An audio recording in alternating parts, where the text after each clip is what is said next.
college baseball, only on the Villains Media Network. Now introducing your hosts, Jay Johnson's Town Boy Cody Slovinsky, Vandy Chris Keenhold, and Mr. Cheesy himself, Randy Jewers. Let's start the show, boys!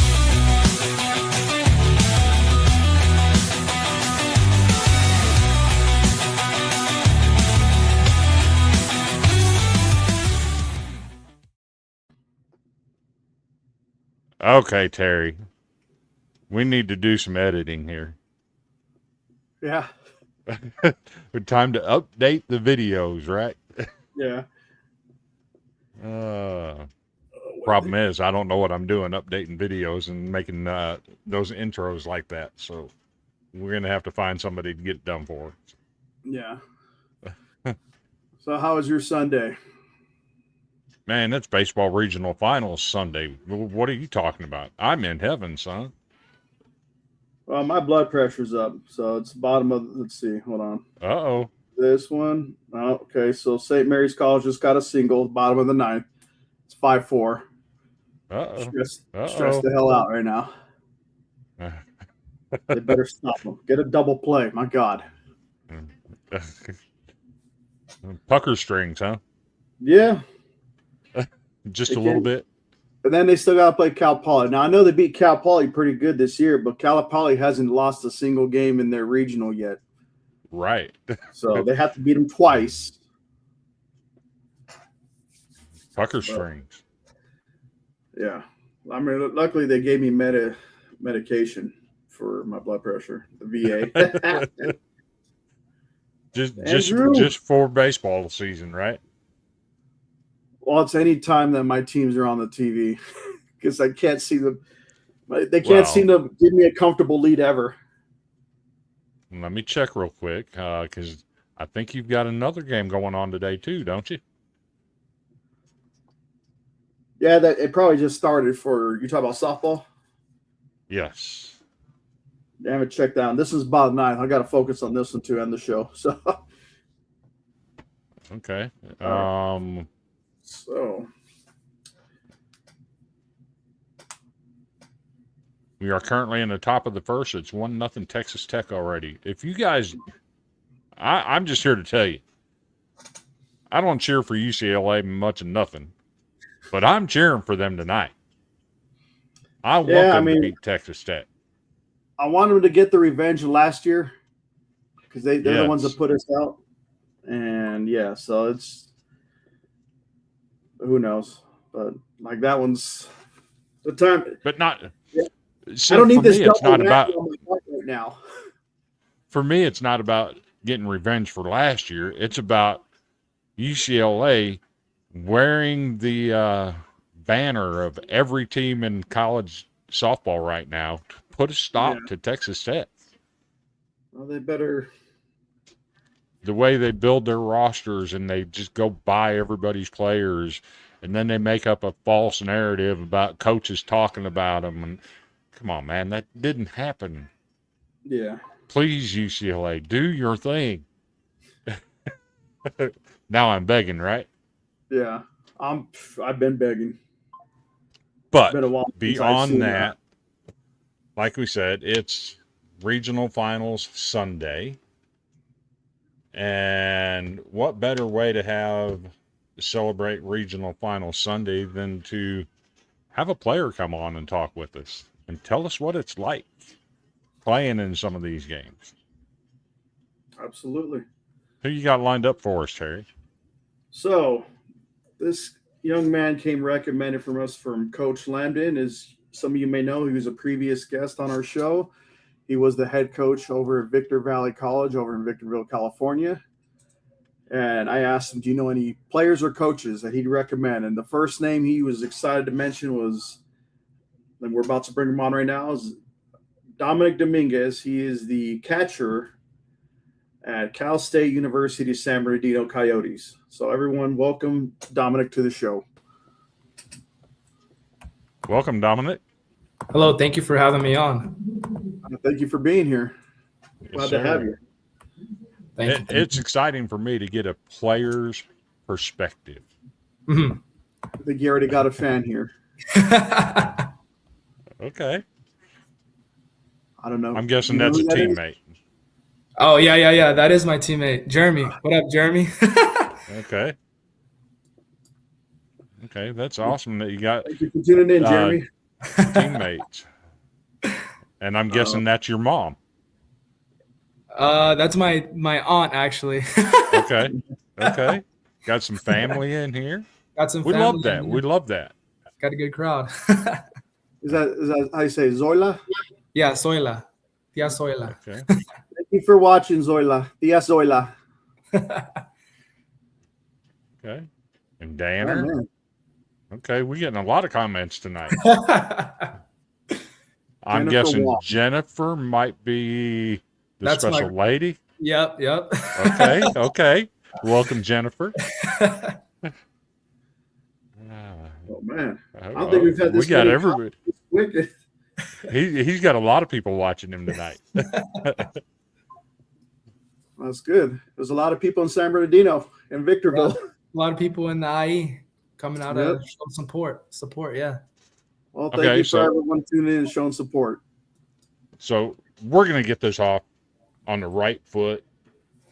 I have a college baseball group on Facebook. It's called College Baseball Smack. Okay. That's where the whole idea of this was born at, because we want to grow the game of college baseball. Mm-hmm. So there's a lot of people in that group. You're live in that group right now. Introduce yourself to the college baseball world. Tell us where you came from, how it all started, and how you got to where you're at. First and foremost, just want to thank you guys for having me on once again. Thank you, Coach Lambden. But yeah, so I'm originally from Victorville, California. I attended Victor Valley High School, where I won Desert Sky League Player of the Year my senior year. Mhm. And then eventually college started my freshman year. I went to Riverside City College, where I was coached by a legendary head coach, Rudy Arguelles. You guys had him on the show.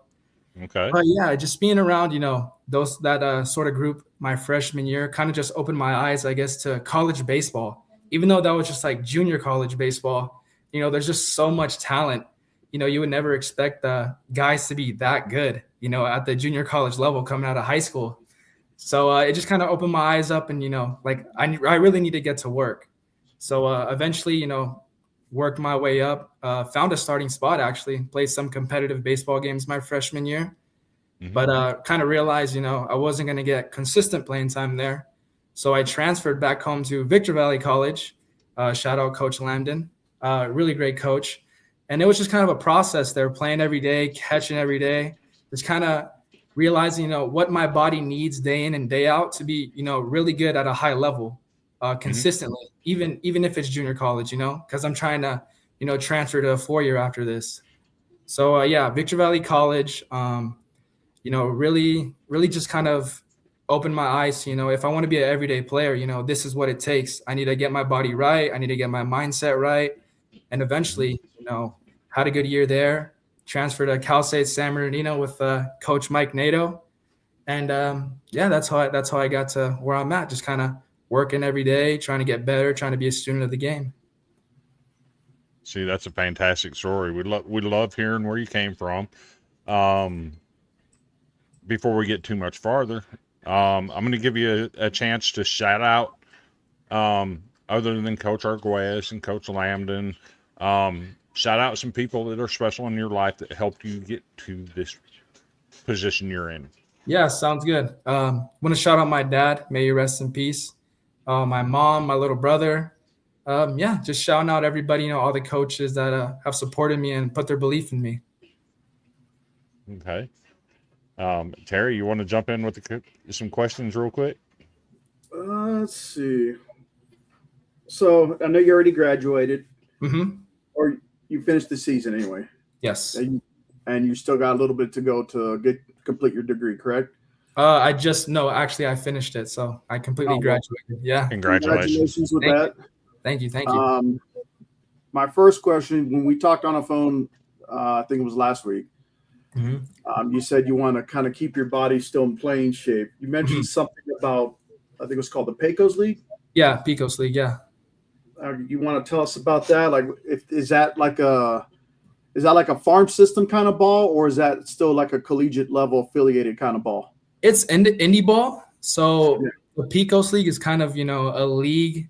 It's not the top of the indie ball league, like world, but it's a really good league. Like, let's say you put up good numbers there. It's really good to go and play at another indie ball league. Mm-hmm. Okay. Well, that sort of thing. Kind of a networking opportunity. Yeah, that's what it is. Yeah, I guess you can say it's like a farm system for like other indie ball leagues. Okay. Now, with these kind of leagues, will you ever see any kind of, like, say, MLB scouts there? Yeah, I'm pretty sure you'll possibly see some MLB scouts for sure. Maybe some guys who have like minor league experience that are still trying to work their way up and get another shot, playing professionally. So there's definitely talent all around there for sure. Now, how does that work though? Do you try to go to a team, or do they call you, or how does that work? So it goes like both ways. So some teams will reach out to you. You can reach out to some teams, but I had one indie ball team, I think in Trinidad Triggers. They reached out to me like early in the year. But yeah, they can reach out to you, or if you have connections, they'll definitely vouch for you so you can get a shot. So is that the team you'll be playing for? I'm not sure yet where I'm going to be playing right Yeah. now, but I have some people, working with me, trying to help me get a shot, maybe in a different indie ball league. But if I have to start, in the Pecos League, then I'll start there. I mean, Okay. everyone's got to start somewhere. You still got an upper hand on what most people would probably have. So Yeah. So I know you said you play catcher. Mm-hmm. What are some things you're going to miss playing college ball now that you could be transitioning to hopefully go pro, or whatever it takes you from there?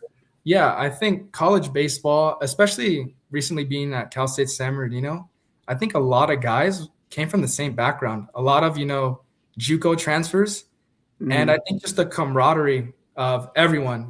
Everyone kind of comes from the same background, and we're just working hard every day trying to get better. I think just that collegiate experience, just being close to everybody and being close to home also, it helps. But yeah, I would just say the thing I would miss the most is just the camaraderie of everyone, the guys, being from the same background. You just want to see everybody be successful. So that's what I'm probably going to miss about the collegiate level. So with your style of play, or the way you set yourself up, is there any particular player that you're trying to kind of, not say mimic, but like kind of, I guess, duplicate, or with, you're still your own little touch to it as Definitely. far as, I'm guessing, catchers? Yes. So I guess my play style, I would say I'm a power hitting catcher. So the guy I guess I would try to mimic would be Cal Raleigh, even though I'm not a switch hitter, I'm a lefty. But just trying to be consistently good at the plate, have good at bats, just do what the game asks me from an offensive standpoint. If I got to move a runner over, if I got to, drive a ball in the gap, and then defensively, just being a captain out there, just being the most consistent I can be behind the plate, just giving my pitcher information, talking to the umpire to steal a strike, that sort of thing. Yeah. All right, Chris, what you got for now? Okay, so you mentioned going to JUCO to begin your college career. Yes. We're going to let you, in your words, tell high school baseball players why JUCO is a great route to start out with, and why they should consider it in the first place. Yeah, I mean, honestly, a lot of guys, high school, half the guys in college are the man in high school. And, once you leave high school, you think, oh, I'm going to get a starting spot. Like, I don't care if it's a junior college. Like, those guys, they're not good. But then you walk in there and you realize, like, oh, shoot, like, maybe I'm not as good as I am. So speaking out to high school players out there, give junior college a shot. Like, it is honestly one of the best things I think I ever did for my playing career, is because you're just going to be around so many different guys that are going to work hard. The coaching staffs, I think, just really care about you. And I mean, honestly, I think my freshman year, that was some of the best baseball talent like I was around. We had a guy get drafted out of there. We had like multiple D1 commits, and that was at a junior college. So I think high school guys should really consider, going to a junior college. You're going to get playing time for sure, and you're also going to learn a lot. Okay. So you can look at me, you can look at Terry. We like to eat. Okay. So I love to eat also. So we've decided that we're going to come out to Cali and come visit you. Okay. Hang out for a day. Scenario, by the way. It's a scenario. Yeah, this is a scenario. You got to paint yourself into the picture, right? We're coming out to hang out with you for a day, get to know you a little bit better, maybe do some live shots or whatever. We're gonna invite Miss Zoila out with us, and Mom and Miss Jennifer. We're gonna invite them all, right? So we need to know: are you gonna feed us at your house, or are we gonna go out to eat somewhere? And what's on the menu? Okay, so definitely you'll be eating at my abuela's house because she's gonna do a carne asada. So like chicken, steak, tacos, all that. It's just gonna be a big feast. So if you guys ever come over, we're gonna be at my abuela's eating some good food. Okay, I'm down for that. And the next thing is, we're coming to watch you play at San Bernardino. What's the one item in the concession stand that we have to buy? I mean, our concession stand really isn't that crazy, honestly, but just a normal, hot dog, drink, that sort of thing. Ballpark food. Ballpark food, hot dog, the nachos, right? Sort of, yeah. Okay, I'm down with all that. Here we go. Grandma's is the place to be. Who do you know this person? He said we went to school together. So I think maybe middle school. I think it was. It said age, and then here's your tia again. Yeah, so grandma's the best place to be. Okay, I'm down for all. I'm down for all that. Oh, it's great food. You'll love it. Well, I'll tell you what.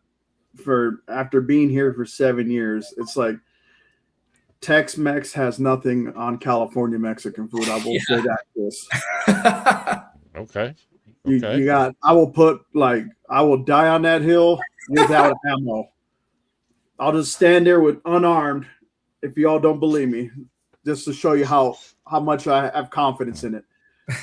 See, and that's really interesting because, my best friend lives in a place called Carroll, Iowa, and he's married to a Costa Rican. Okay. And they're friends with some Hispanic people in their neighborhood. And when I went out to visit them last summer, me and him we were going over to their house and we started grilling and everything, and we got the burgers and the dogs going, but we had to run to the store. So I go to the store while he's grilling and come back, and he done got pushed out of the way, and his friends took over the grill. I mean, man, I'm down for some Cali Mex. I'm just telling you, they put up, when they go to grilling and putting a feast together, they ain't no stopping them. So yes, I'm down for all that. So one question at Cal State San Bernardino, do they have beer sales there at the stadium? I would hope.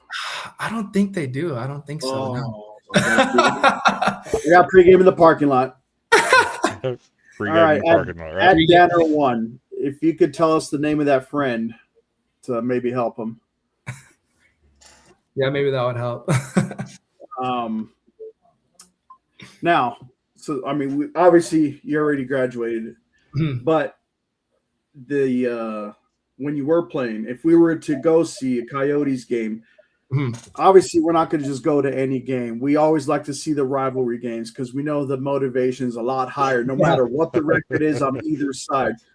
Who is the biggest rival for the Coyotes? Definitely, I would say Cal State, Monterey Bay. They're like number one in the conference every year. It's always a good game when we play them, and we actually played them in the playoffs. And a lot of big moments for us. So I would definitely say Cal State Monterey Bay. So Monterey Bay is way up there up north, right? Yeah, up north. Mm-hmm. How is that? Okay, that kind of confuses me because I figured, is there any other teams closer to them, to you guys geographically, that would I figured be a bigger rival? Let me think real quick. Honestly, I would just say Cal State Monterey Bay would be our biggest rival for sure. I know they're pretty far, but it's always really like competitive with them. Kind of like the Dodgers-Giants rivalry. Yeah, that sort of thing. I guess you can compare it to that. Yeah. All right, so we got the name here, Darren Atkinson. Yeah, I know who Darren is. Played with them. Okay. You talk about Monterey Bay, right? Mm-hmm. Yeah. So we kind of gave you a glimpse. I'm going to play a video real quick. Okay. I'm just going to let it play, and once I do, when I get off it, I got a question about this video. So check out this video. This happened today. If you haven't been watching college baseball today, this happened today. Check it out. To Hairston. Called strike 3, and a bat goes way up in the air.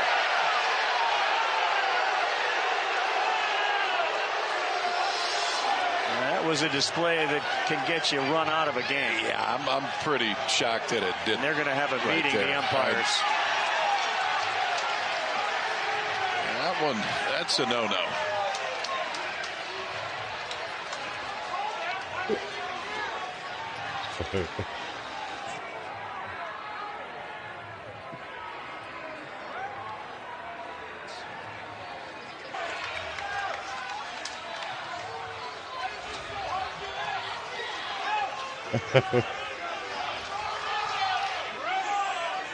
I'm surprised it took him this long to do this.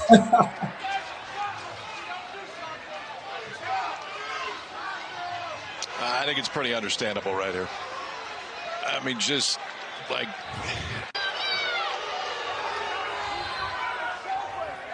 After crew consultation, the hitter is ejected for unsportsmanlike conduct.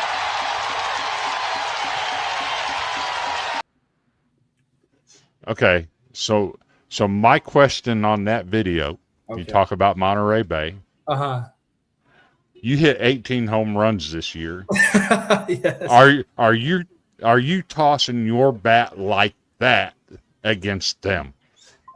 And when I hit a home run? Yes. Well, I actually did. Okay.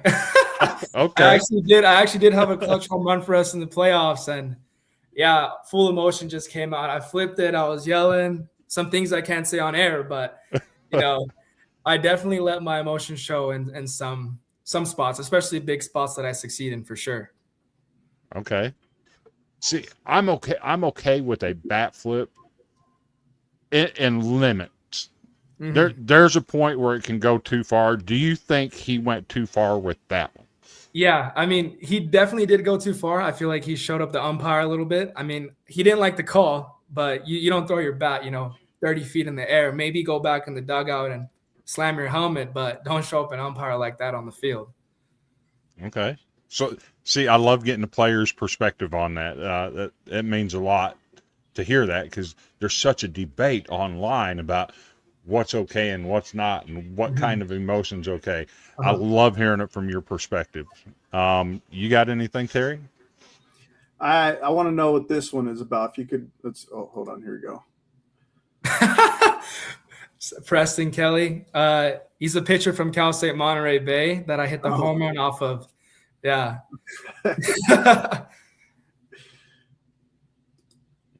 Okay. I'll move you back over here to the center. Who is, I'm guessing Geo Jet, is that the name or is that? Geo, yeah, that's one of my coach's little brothers. Okay. And by the way, shout out, we got 91 people in here watching this live. This is our highest numbers in a long time. So at once. At once. So at one time, a couple years ago, we got more than that. We've had to rebuild some things and restructure some things. Mm-hmm. This is our highest amount to date since we did that. That's awesome. Appreciate you bringing so many people in to give us a view tonight. I appreciate you guys having me on. So I want to take a serious turn for just a moment. Okay. Bad games happen. Mm-hmm. I'm going to paint a scenario for you. Okay. Let's say your team just got beat 34-6. All right. You were behind the plate. Your pitchers threw 306 pitches in 7 innings. Uh-huh. That's a lot. They hit 9 batters. They couldn't get anybody out. Uh-huh. You've suffered through that. It's 1:30 in the morning.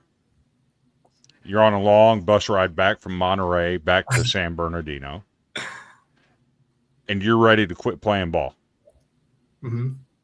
Who's the one person in your phone that you're going to call to help you get your mind back where it needs to be to get back in the game and go get better? I would definitely say my mom.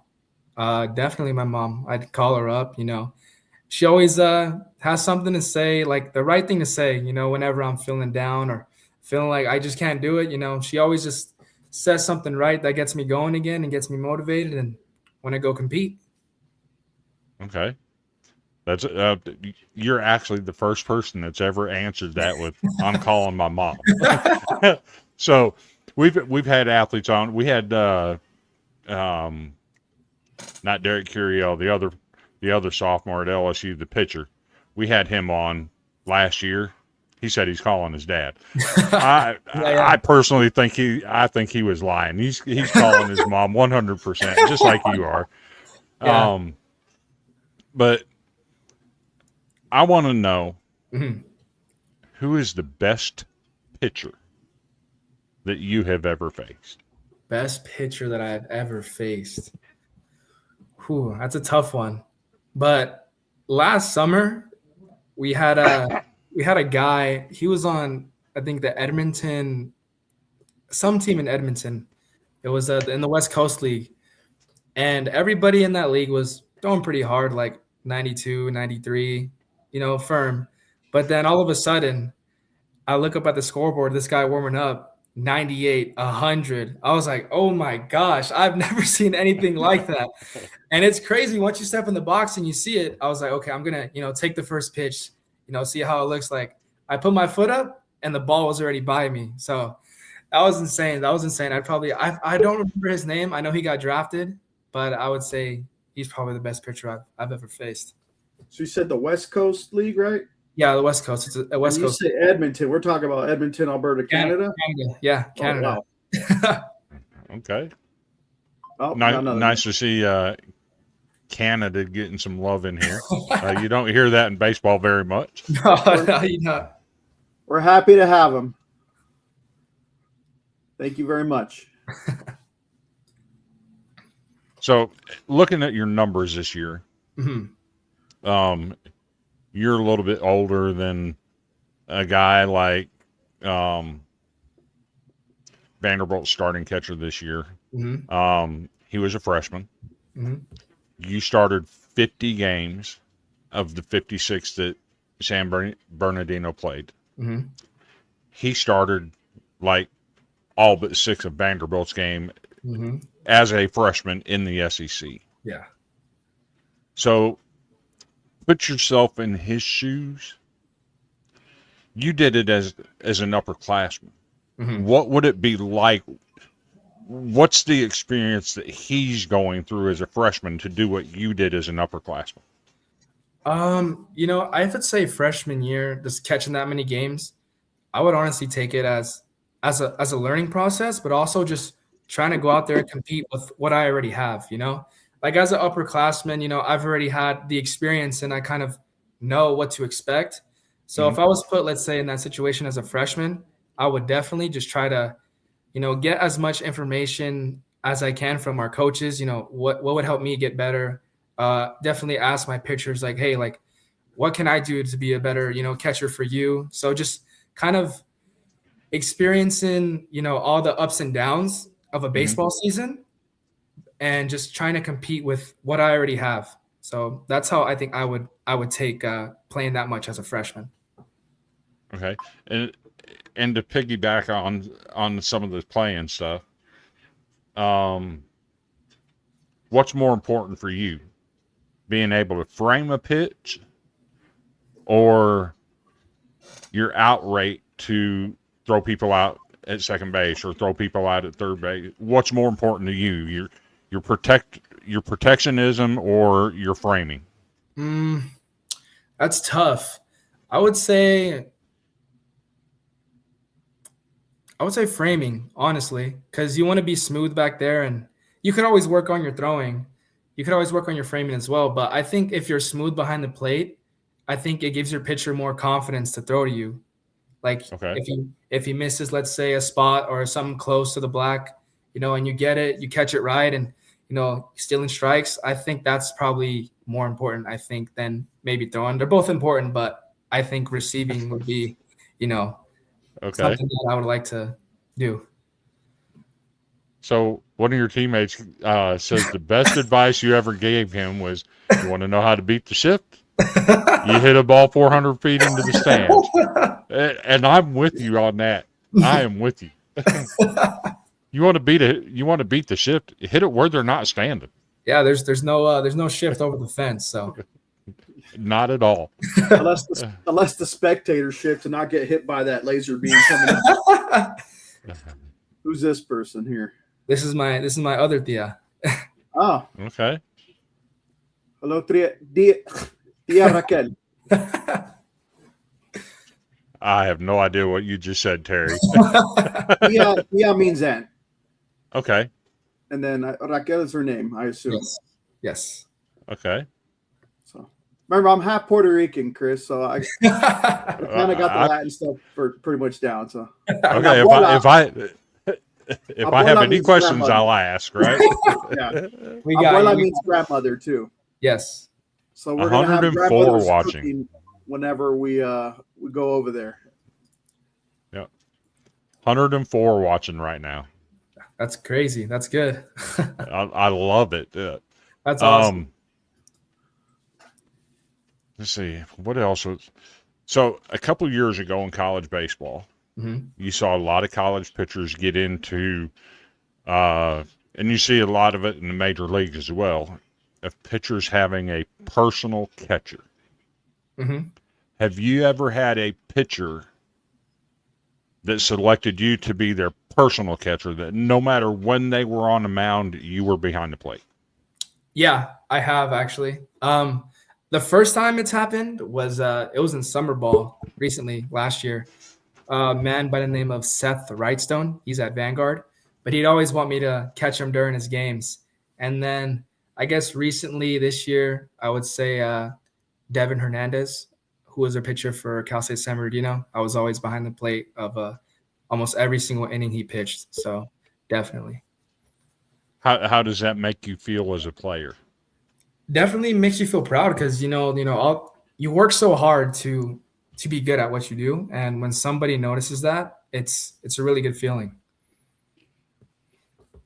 Okay, and I'm guessing this might be your mother. No, this has commented. My tia. No, there's another comment. Yeah. Another one? Oh yeah. There's my mom. Yeah, shout out to my mom. Nice to have you, Mom. Thank you for joining.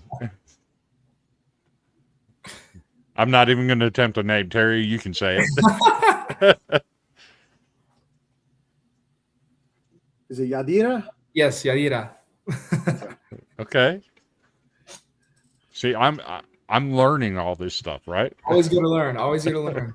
Keep on learning. You could always shoot me a message, Chris. I know I'm only half Puerto Rican, but I could roll the R's and the double L's. But yes, it's great having all 111 now. Your family is just, they have turned up and turned out. Great support. I love it. Okay. I got her blessing. I said it right. Come on, Terry. Ask some questions. The last D is for Dominguez, I would assume. So yeah. Ask some questions, Terry. I am. So I've always been a big thing for, always have a plan A, B, C, because me and Chris was a Marine. I was Air Force. If there's one thing we know about the military, nothing and almost guaranteed every time something will fail, something will not go right. Not everything goes smoothly. About 99% of the time. Mhm. The only time it goes smoothly, maybe, is on our day off. So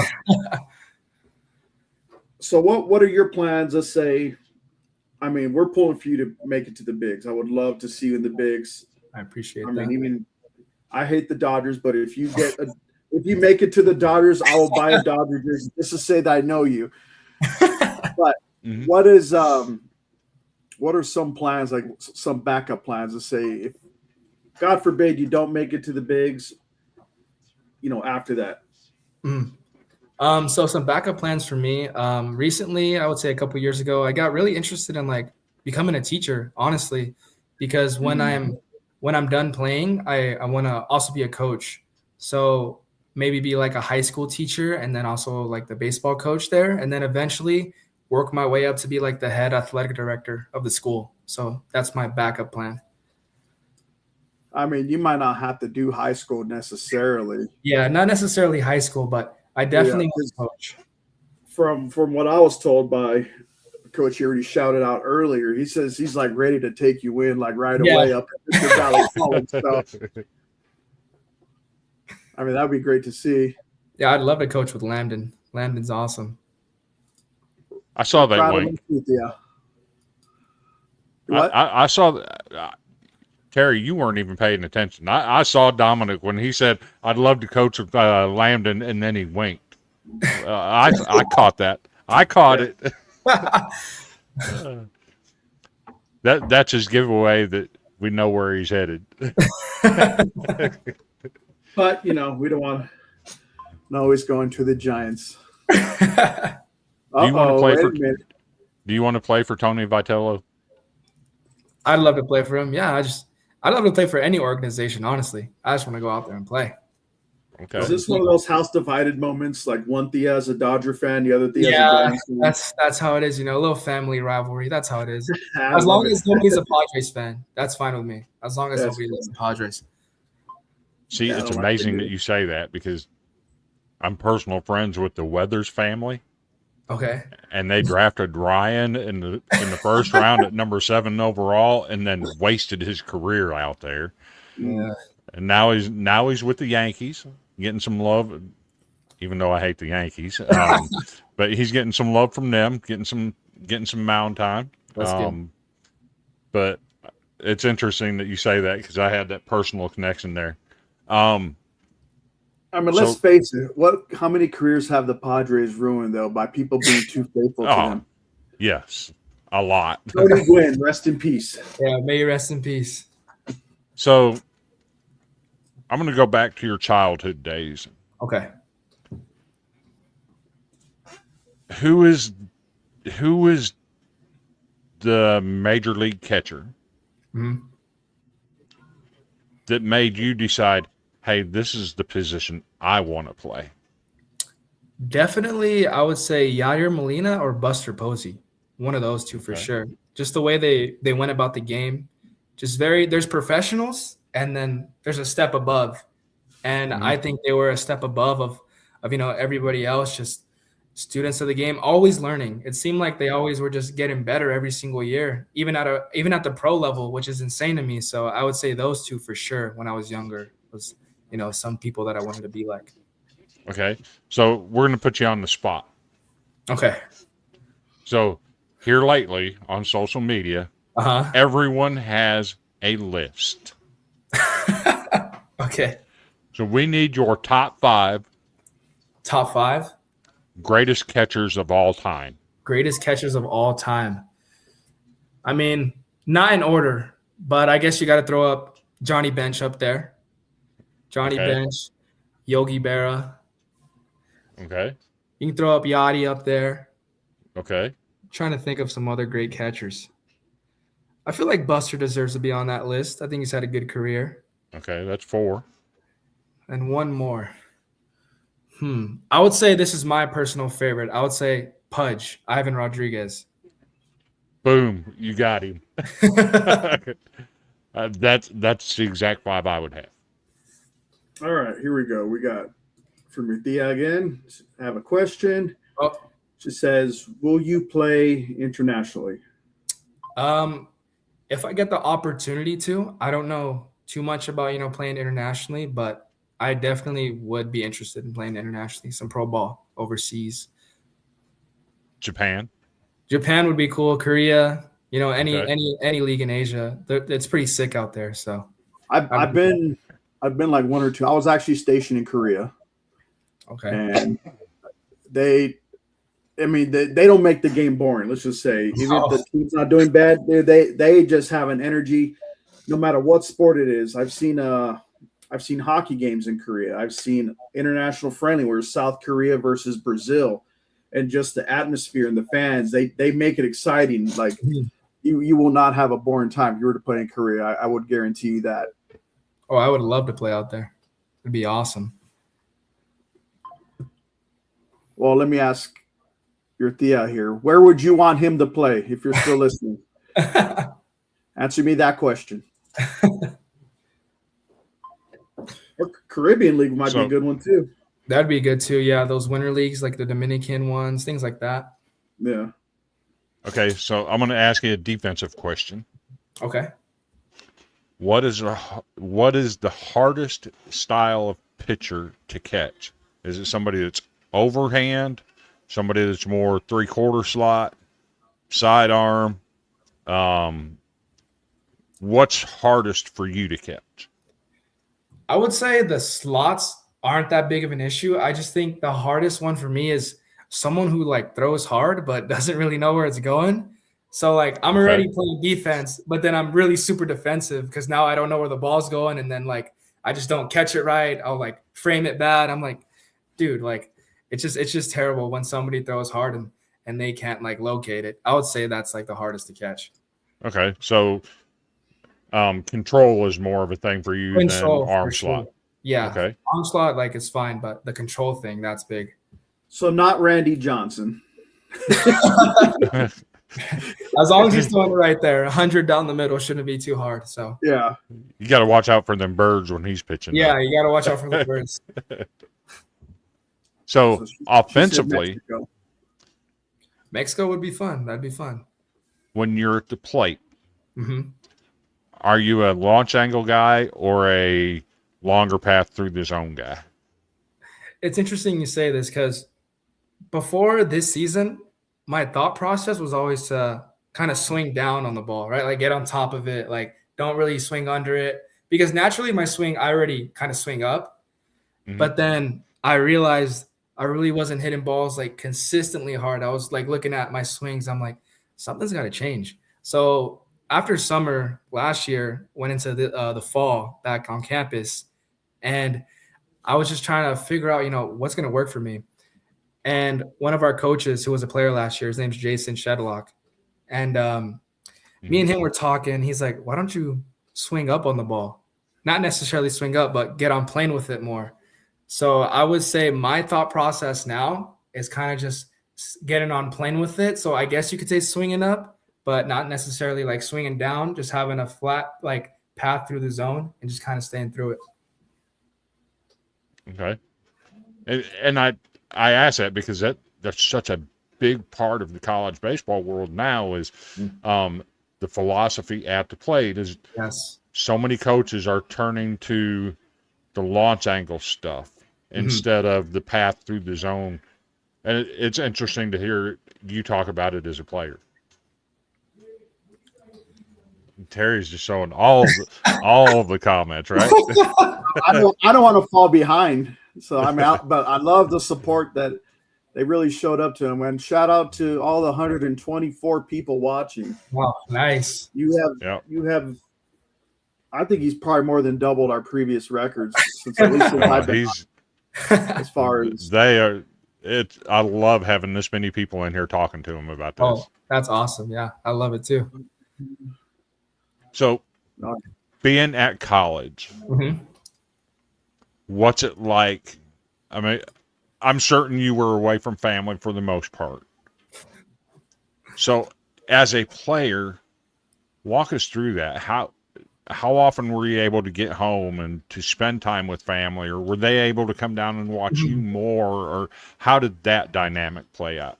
So going to Cal State San Bernardino, Victorville is not very far. Honestly, every weekend I could, come back home and come visit the family, and they could go to pretty much all of my games because it's really close.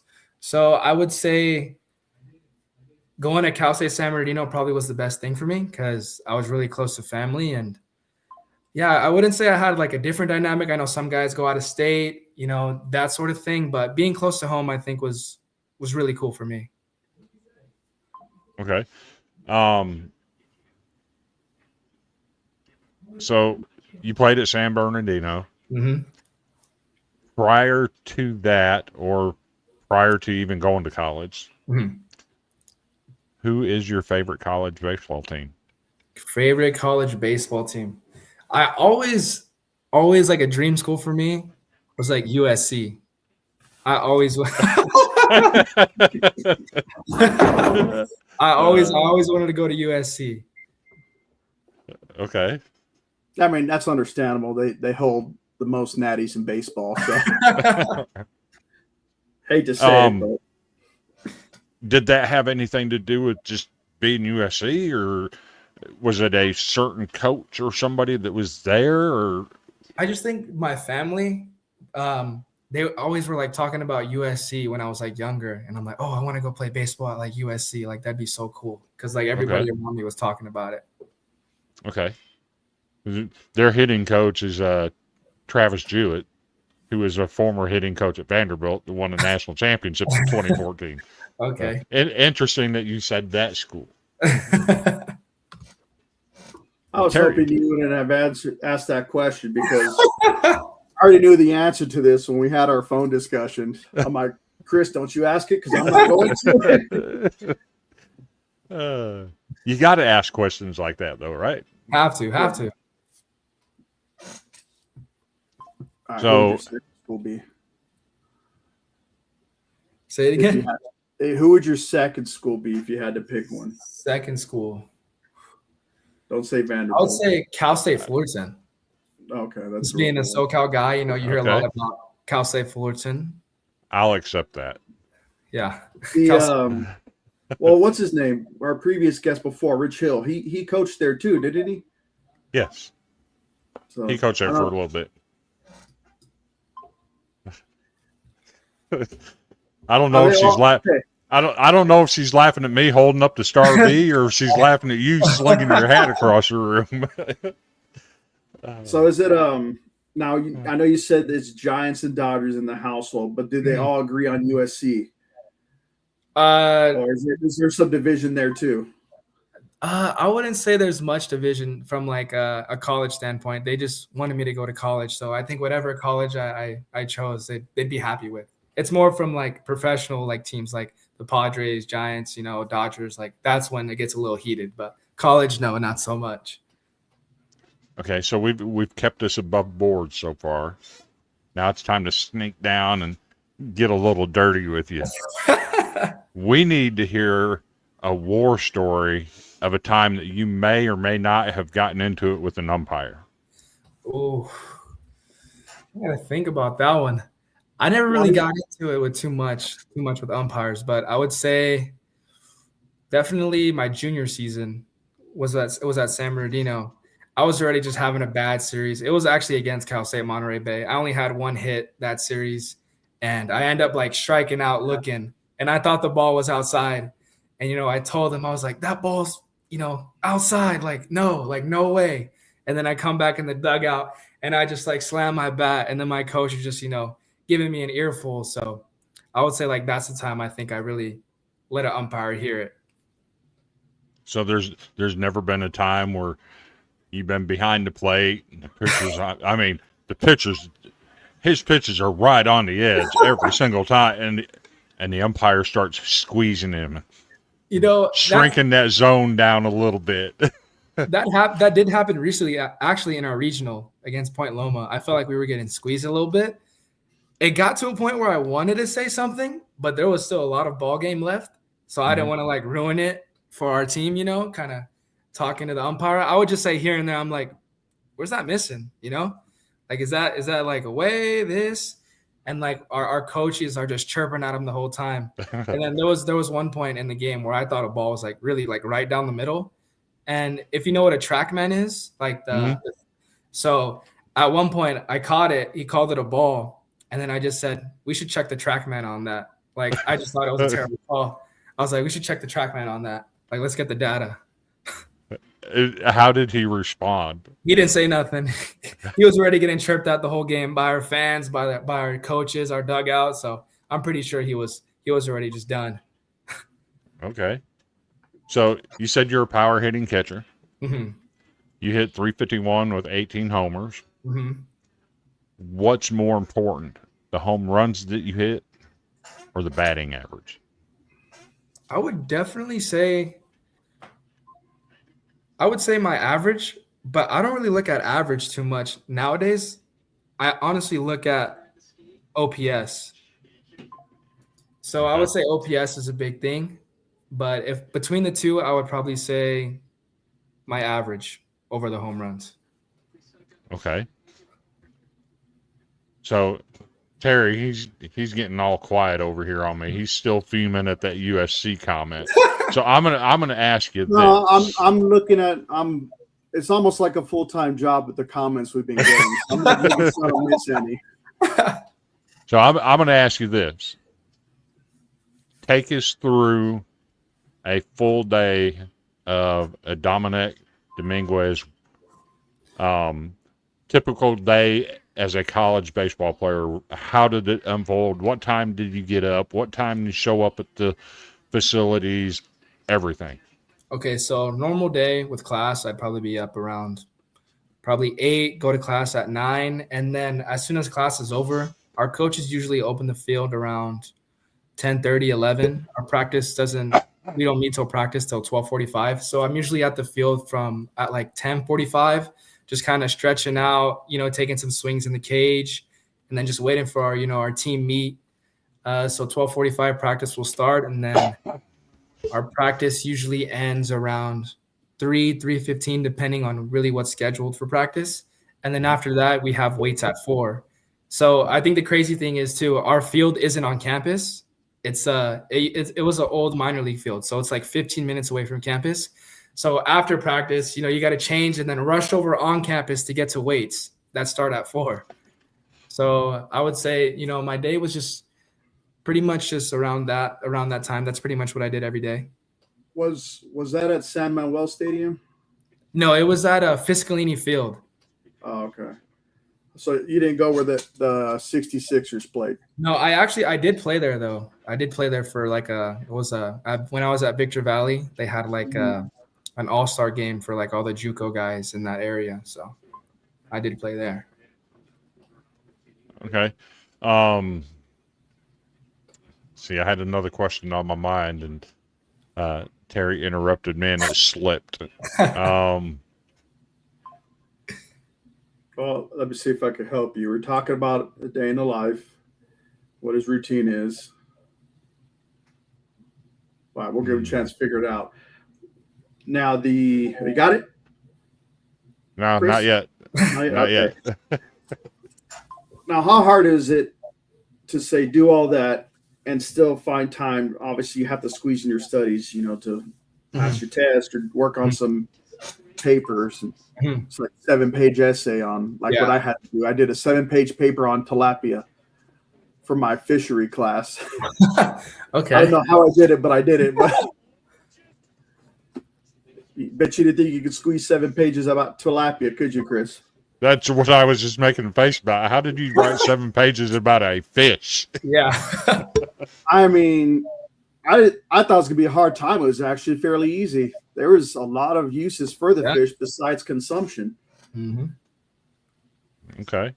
So it's natural cleaner, you could say. It cleans out fish tanks that other fishes leave dirty to make the water livable again for another breed that they're going to bring in. I didn't know that. That's pretty cool. Neither did I. To put it kindly, or kind of kindly, they kind of eat shit. But anyway. See, and that's the difference between Air Force guys and us Marines is that they're book smart. We're just big dummies that go out and beat everything up, right? I mean, but I was already out anyway. And I'm a construction worker. We would have to break stuff to fix it. Here we go. Boss man's here. Calm down. Andrew Anderson, the founder of Villains Media Network. Appreciate him jumping in here and throwing some comments up at us. And we're up to 134 viewers now. Nice. Crazy. And for the first time ever, my X account is actually beating Andrew's X account. Okay. History made. See, I still can't think of that question. I had it on the tip of my tongue, and you jumped in there with something, and I lost it. Well, I figured if I didn't jump in, I was going to forget my thing I was going to say. Right. Okay. I got it. Here we go. Welcome back, Chris. Are you a seed guy, or a dip guy, or a gum guy?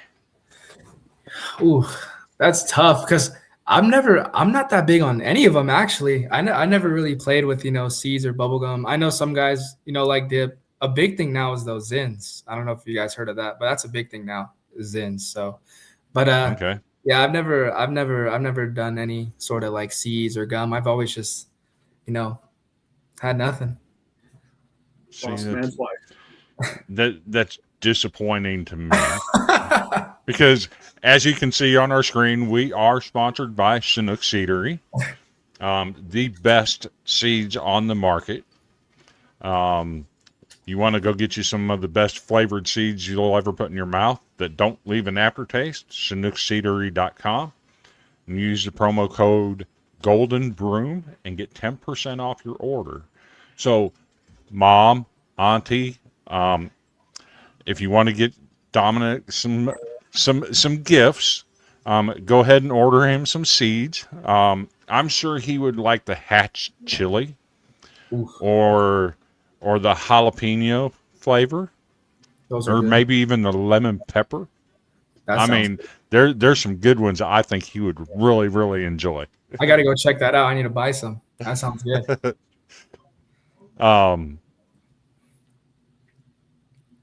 During the game,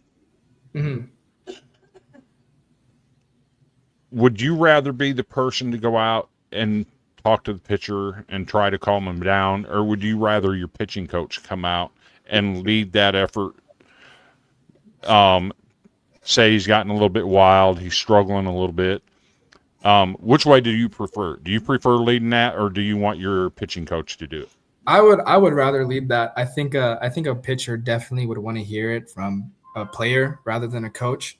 And I just think I go about it a little bit differently also. I kind of just try to run up there on the mound visits, just try to crack a joke or two.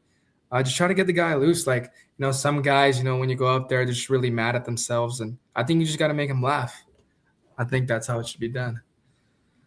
So tell us the worst joke that you ever told a pitcher that was struggling. I think my go-to would be like, how you feeling? Like, what do you want to eat after this? That sort of thing. I don't really tell jokes. I'm just kind of up there trying to have a conversation with them. Like, did you have breakfast this morning? Like, what'd you eat? That sort of thing. Just like kind of trying to take their mind off the game. Like, I don't want them to be overthinking their next pitch. So you notice Terry just threw his hat. Please tell me that St. Mary's has come from behind and eliminated the number one seed. Wow. Before the regional final for the second year in a row.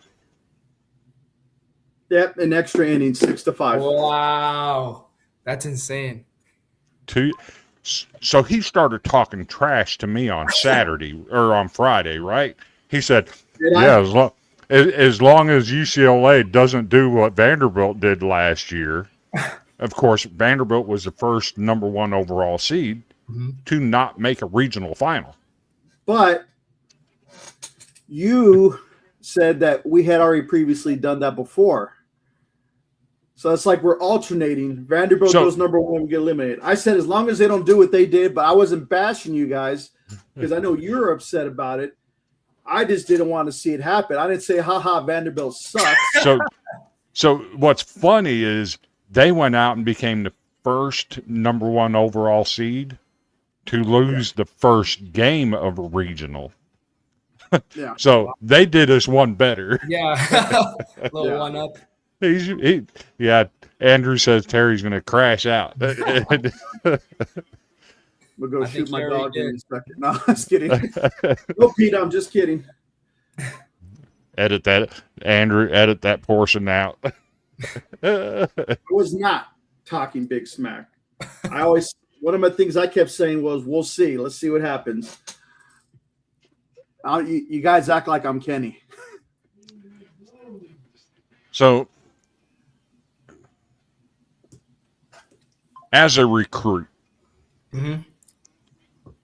what was that process like for you? Did you have a lot?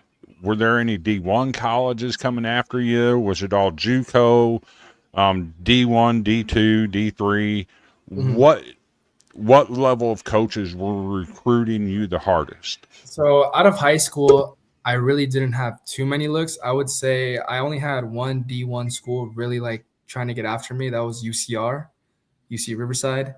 But it was mostly 2 junior colleges that really wanted me to be on their team. It was Pasadena City College, Coach Pat McGee, and Riverside City College. So I would say those 2 out of high school. And then my sophomore year at a junior college, the only real offer I had was Cal State San Bernardino. But looking back at it now, if I had any other offers, I would still pick Cal State San Bernardino just because the experience I had there and just playing great baseball, competing, and we made a regional. We also won our conference tournament there. So I would say, yeah, I would definitely choose Cal State San Bernardino. And plus, those coaches at UCR have not answered any of my emails. I've tried. I forget is it something Coach Johnson or something? It was Justin Johnson, but I think he stepped down from the head coach job. Because he might be getting replaced by Troy Percival. Maybe, yeah. And I've also contacted him. I'm like, oh, that would be great to get Coach Percival, also a Hall of Fame closing pitcher. Yeah. Yeah. So I won't give up on Troy. I gave up on Johnston. So, other than college and high school, I'm assuming you played some travel ball in your younger days. Yes. Did you play other leagues like Little League or Babe Ruth or any of those divisions? I did play a Little League for a bit, but it was just mostly travel ball, honestly. I played a lot of travel ball. Since I was young, I never really played like Pony or those other leagues. I remember playing Little League like 1 year, but it was just mostly travel ball. Okay. No Babe Ruth or anything like that? No, just travel ball. Okay. How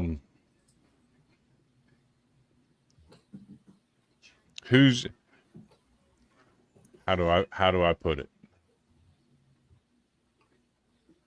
Who's the best hitter that you've ever been behind the plate and had the opportunity to watch hit?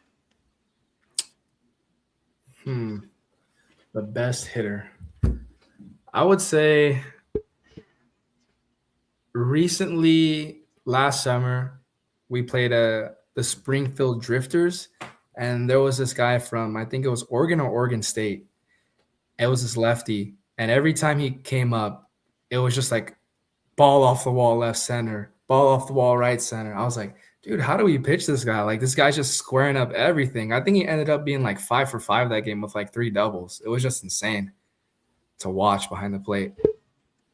Yeah, that would be insane to watch a guy hit like that.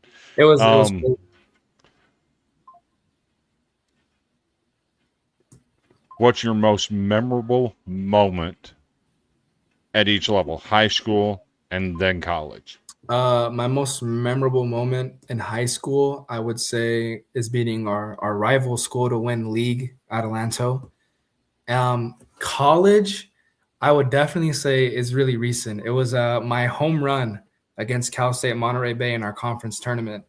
That was probably the best moment of my career, honestly. Like, just an insane clutch moment that I had, that I really wanted that moment. And and I came through, and I was just so hyped. So I would say that's probably my best moment throughout my whole career. Okay. That's an interesting memory to carry with you.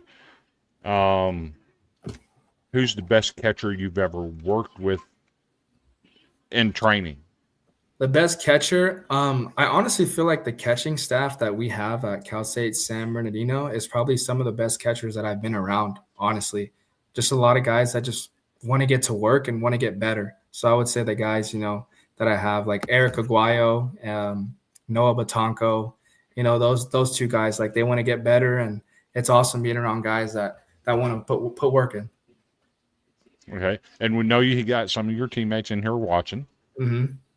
So we want to hear a funny story of you and your teammates just together, just hanging out, doing something, either at your apartment. I don't know if you lived on campus or off campus, if you had your own place, how that worked, but just all of the guys together doing something, the craziest moment. I think the craziest moment, we have like a baseball house, and there was this party that we had, and all of a sudden there's like people just putting up a door, and there's a door frame just like going through the house, and it ended up being like one of our pitchers' like doors that like from his room. So I would say that's probably like the funniest thing that's happened. Like when we were all there, like they took his door off, and they were just like putting it throughout the whole crowd, kind of like wave surfing or whatever you call it, like Okay. crowd surfing. Yeah. We're gonna surf the door. Yeah, that's what they were doing. They were just throwing it around. I was like, whose door is that? As long as nobody was on top of the door trying to do push-ups. No. And no adult beverages were involved, correct? Oh, no adult beverages, no. Only Gatorade. Okay. That's always the perfect answer. It was always Gatorade. Jeremy knows, yeah. Jeremy knows. We're gonna have to get him on here too. Oh, you got to. He's a great guy. He's awesome to talk to. You would really enjoy having him on. Okay. I'll send him my info. I'll send it. We'll get to talking. So I hate to even try to circle back where we can close this thing out. We've been on for an hour and 10 minutes. I want to give you the floor for just a minute. Everybody has a cause that they believe in. Whether it's mental health, men's mental health specifically, autism awareness, whatever it is, we're going to give you the floor for just a couple minutes to talk about a cause that's near and dear to your heart, that you believe in, that you want everybody else in America to know about. I would say there's two. I would say just like mental health for just everyone in general, not just athletes. I think it's important that, we love ourselves, and, we try and work on ourselves every day. And then I think the second one would be autism for sure. Just realizing that, they're people too, and they need help, and, don't be, bullies and try to put people down. I think you should always uplift people and make them feel good about themselves. Two excellent answers. I don't mind sharing this. I've had my issues with mental health awareness in the past, something I strongly support. I thank you for jumping on that bridge and putting that out there. Terry, do you have any more questions? No, the questions I have will be after the show, but I got to say it's been a blast doing this interview with you. You're more than welcome. Come back anytime. Come back anytime. We're going to pay close attention to you, what you're progressing, keep me updated. Yeah, definitely. Well, too. Thank you for the 148. I usually don't say people specifically, but I'm going to give this another try again. So I'd like to thank Tia Raquel, Tia Zoila, and your mother, Yadira. Nice. So thank you for being his biggest fans, biggest supporter. I know You said your father. Rest in peace to your father. I know he's watching down on you. Always. I know. I have no doubt he's very proud of you and everything you accomplished. All your. I don't know if I heard how many brothers and sisters you have, but I know, everyone seems to be proud of you. Your teammates are proud of you. Mm-hmm. I've never heard one negative thing. Well, I know we barely met, but it's like everyone just talks so highly about you. And honestly, you exceeded everything they told me as far as you are as a person, just from this interview alone. I appreciate that. It's like what Coach Landon said. I mean, he praised you basically. And to me, the way he praised you, it was an understatement from what we've got to know you as a person. So we thank you for that. I appreciate that. We're proud of you. Thank you. We wish you all the best. Thank you. We will keep an eye on you. And like I said, if you make it big, we hope you could still have you on the show. Yes. And of course. We'll still be around, I'm sure. And yeah. Okay. Thank you. So now we're going to get on to some fun stuff. Not really interview stuff, but this weekend is one of the greatest weekends of college sports. Regional started in baseball. Women's College World Series in Oklahoma City. Who you got winning the Women's College World Series in softball? UCLA. Ooh. I'm for them anyway. I'm hoping they get it done today, but the last I saw it wasn't doing good. It was 1-0 in the first Texas Tech. I just want Texas Tech to get beat.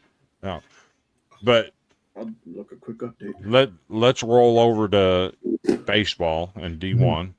3-3 in the fourth. Okay, let's Nebraska, go Bruins. Texas. Oh, that was brutal. Jordy Fromm had a no-hitter going through 6 innings for Nebraska and lost. That's brutal. Yeah.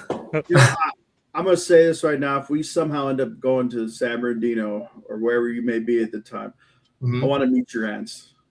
Oh, they'll be there. They're awesome to be around. They're awesome to be around. So, rolling around to D1 baseball. What was your thoughts on how the tournament was laid out? Do you think there were 2 teams definitely in question of whether they should have gotten in or not, Kentucky, North Carolina State. What was your thoughts on seeing them 2 get in and a team like Mercer getting left out? I mean, I don't know too much about that situation, but I think like teams that get left out that deserve to be on there. Like I know it's pretty common where just because they don't play, I guess they don't have a powerful schedule, they don't get the respect they deserve. But I think there's teams out there that definitely deserve the respect. That's all I pretty much have to say about that. Okay. You kept it diplomatic.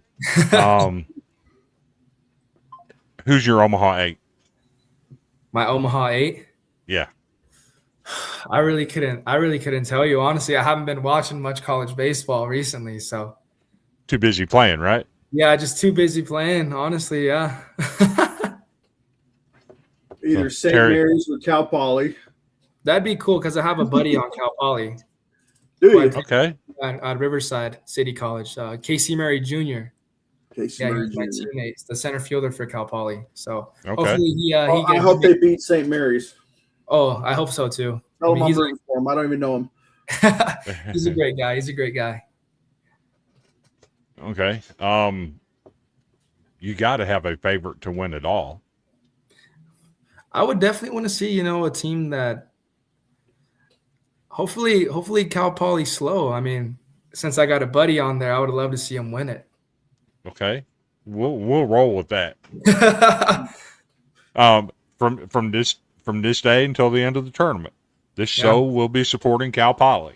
Yeah, Cal Poly slow. And look at Terry; he's all embarrassed and red-faced now. That's not embarrassment red. That's pissed off red. Oh, What's the well. most brutal loss you ever took? The most brutal loss? Oof. I would say recently, honestly, in our regional against Point Loma. That Mhm. was a really good back and forth game, but I would say that's the most brutal loss because a lot of guys, won't even play the game again after that. So I would say that was pretty brutal. Yeah, I saw that score was 10-9. It looked Yeah. like it was back and forth all the way. All the way. It was an awesome game. Just an awesome series between them. I think they're in the D2 College World Series right now, so best of luck to them out there. Okay, and that's cool that you do that. You tip your cap to them. They got your number. They advanced. Tipping your cap to them. That's pretty cool, man. So, 158 watching this. You have brought the people out today. Did you ever think you would have that many fans join in to watch you on this? I knew I was gonna have probably a decent amount, but 158 people is a lot, so definitely exceeded my expectations for sure. You're a superstar now. I appreciate that. Even with our little small following, you're a superstar now. Thank you. He's already in our Hall of Fame. Most definitely. Got to retire my jersey. But for real though, we would love to have you back. Wait to see what your next step is, and whatever it may be. Hopefully it's in your favor. Hopefully it's what you want. Hopefully your plan A formulates into something good, and take it from there. Mhm. But You mentioned the plan B of maybe teaching and coaching. Yes. You mentioned that you've already completed your degree. What was your degree in? My degree was in political science, actually. Yeah. Okay. We won't touch that one.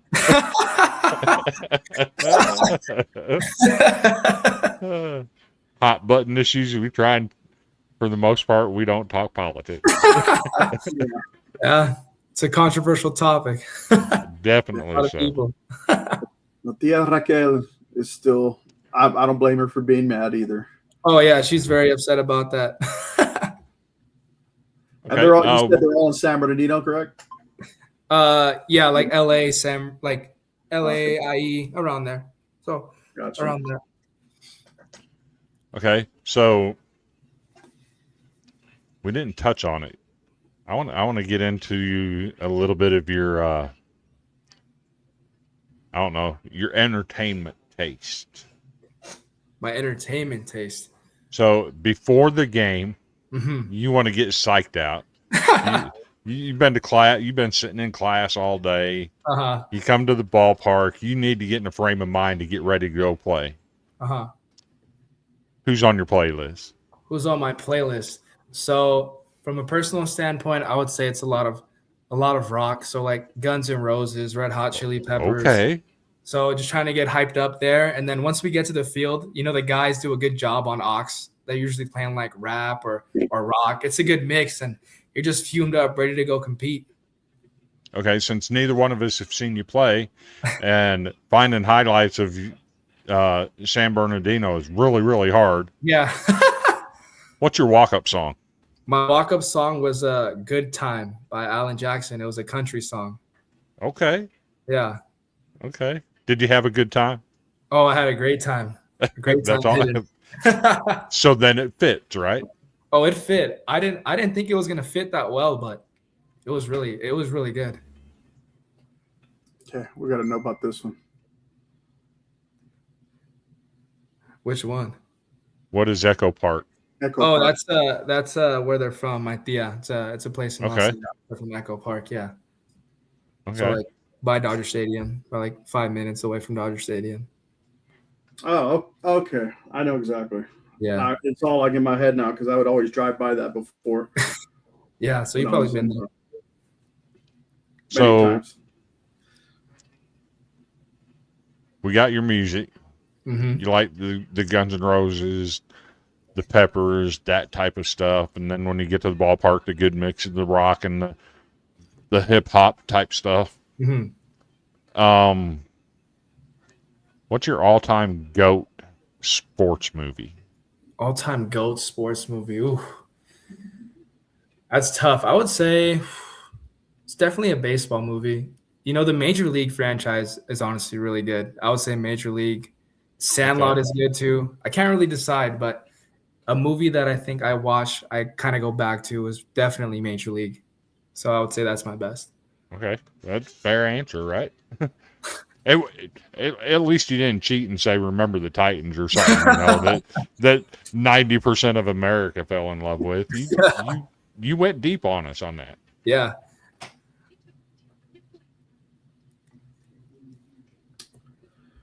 Okay. Well, what's the funniest walk-up song you ever heard somebody have? The funniest walk-up song. I don't know if it's from Madagascar, but it was a picture from like Westmont. How did it go? It was like, I like them big, I like them sexy, or something like that. Like that was just like walkout song. And I was like, what the heck? Like, what is this? I don't know if this is like baseball music, but it helped. I mean, he closed out the game on us, so he did his job. Okay. Well, Vanderbilt had a guy named Rustin Rigdon, played second base for us. Mm-hmm. A little bit of second base, center field for us this year. His walk-up song was "Here Comes the Rooster," and he developed the nickname Rooster. So everybody called him Rooster Rigdon. And then they play the "Here Comes the Rooster." That's it. Alice in the Chains. Yeah, it's a good song. So, and you even know who the artist is. That's what's up. So, no Who band or anything like that for you? No. You're not into the Mongolian throat music? No, I haven't really gotten into that, no. Fair enough. Who's your favorite rock artist? My favorite rock artist? Probably Danzig. Okay. Yeah, I don't know if you know who that is. Danzig. Oh, yeah. I know who Danzig is. That's a rare answer. So I've had a good time with this one. I don't know about you, Terry. He's been one of the funnest interviews I've done.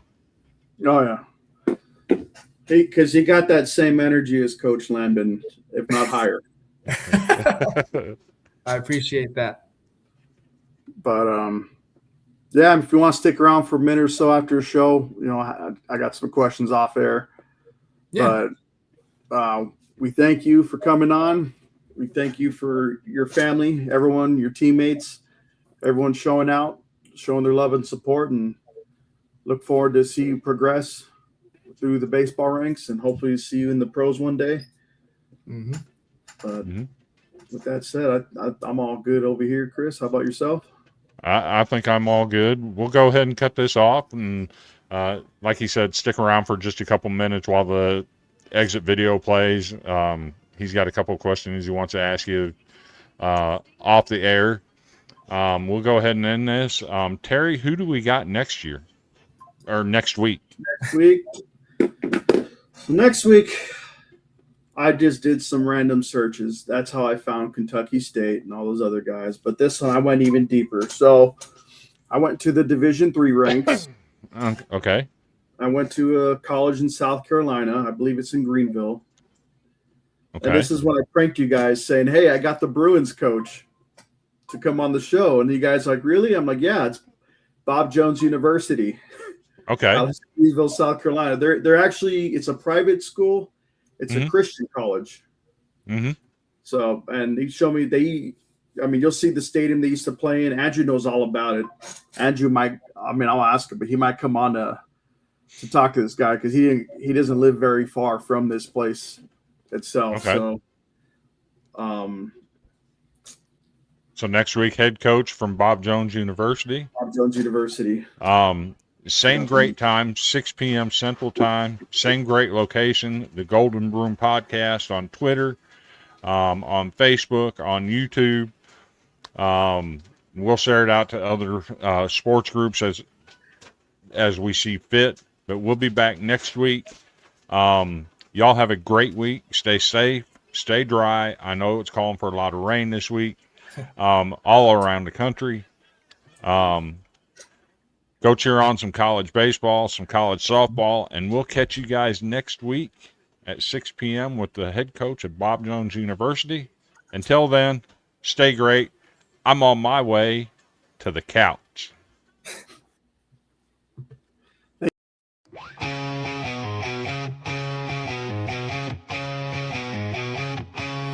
On the diamond.